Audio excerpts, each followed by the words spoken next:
I'm Aayush and I'm here to explain the circuit. So basically we are connecting the first input to the X1, the second input to Y1, and the Z1 is the feedback which is connected to the output of our main amplifier. The X2 would be connected to the negative terminal of our input, first input. Y1 would be connected to this negative terminal of the second input, and the Z2 would be connected to the ground. And X2, Y2 and Z2 would also be connected to the ground. So basically we'll get V output. So in the output we'll get two frequencies, F1 minus F2 and F1 plus F2, because we have multiplied two sinusoids which have the frequencies as F1 and F2 respectively. Thank you. Hello, I'm Aarsh Wankar and I'll be explaining the circuit of an analog multiplier. So here you can see we have got two inputs which will be multiplying out. So this one and 2, and the 1 is connected to X1 here. The positive part of 1 is connected to X1. The negative terminal is connected to X2. Positive terminal of the second input is connected to Y1, negative to Y2. Z1 to Z1 we are connecting it in feedback with the output, and also Z2 is grounded, and X2 and Y2 are also grounded. Alright, so now the power source is here. This is the power source. So the positive part is this green one, negative is this black one, and this one is the common ground, and that is connected over here. So this is, you can see, plus 10 volt, minus 10 volt and ground, and from here this is plus 10. It's connected to the plus 10 of this, even here, like you can see it's written plus 10 and then minus 10, and this is connected to ground. I've created extra ground here. So now the output is coming here, which we are viewing through the DSO present here. You can see the FFT there. Hello, I'm Aakash Venkatesan. After analyzing the circuit, we'll see the input. Input in the channel 2 we have given 10 kHz frequency and peak to peak value amplitude as 2 volt. And for channel 1 we have given 1 kHz and the peak to peak value is 1 volt. Now if you see the output, we get this is a beat. Frequency 2 given are 10 kHz and 1 kHz. And if you go to FFT and change the scale a bit, and then now if I measure it, you can see that the frequency 1 is 9.2 kHz and frequency 2 is 11 kHz, which is F1 minus F2 and F1 plus F2. So 10 minus 1 will give me 9 and 10 plus 1 will give me 11. Thank you.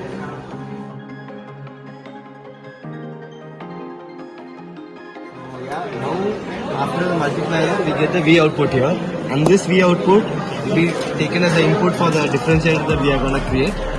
This differentiator will take V in as an input, and there will be a potential difference across the resistor and the capacitor. So there will be a flow of current. The current will flow through capacitor and through the resistance R1, and we'll get the V output here. V output as a differentiator. Now if we closely look at the circuit, we have added R2 here so that we'll get a roll-off here. Because at high frequency there will be a lot of problems that we'll face, high and low frequency. To prevent that, we are using the resistor here. And now if we evaluate the transfer function for this, V output by V input will be equal to minus R1 by XC, where XC is the impedance of this part, R2 and RC. Now if we calculate this, we'll get as minus R1 by R2 plus 1 by j omega c. Now we'll calculate the 3 dB frequency. As we know, 3 dB frequency is equal to 1 by root 2 R1 by R2 is equal to the transfer function for a specific omega value that we get. So V output by V input is equal to R1 by 1 by j omega c plus R2, and which is equal to R1. If I take the magnitude of this equation, we'll get R1 by root over R2 whole square plus 1 by omega square plus j square, c square. And in this circuit, we take R1 is equal to R2 for better understanding. And so if we just square both sides, we'll get this equation. If we cancel and if we evaluate, we get the final result as this. 1 by omega c is equal to R. So this omega CR is equal to 1, which is the result that we expected. And next, if we go to the graph, this is the graph that we plot, which is with respect to the transfer function, which is V output by V input, and how it changes with respect to omega. Now, if we see, if we increase the value of omega at a particular point, the V output by V input, that is the gain will be R2 by R1, and it's going to be constant for a higher frequency. So it proves that it's a high pass filter. Thank you. When I explain the circuit, the second question.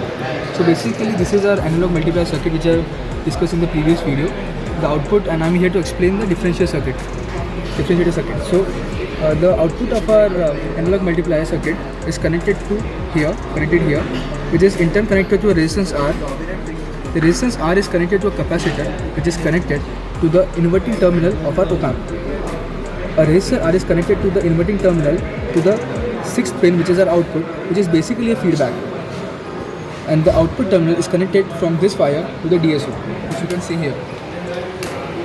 And the non-inverting terminal, which is the 3, is grounded here, and we have made a common ground here.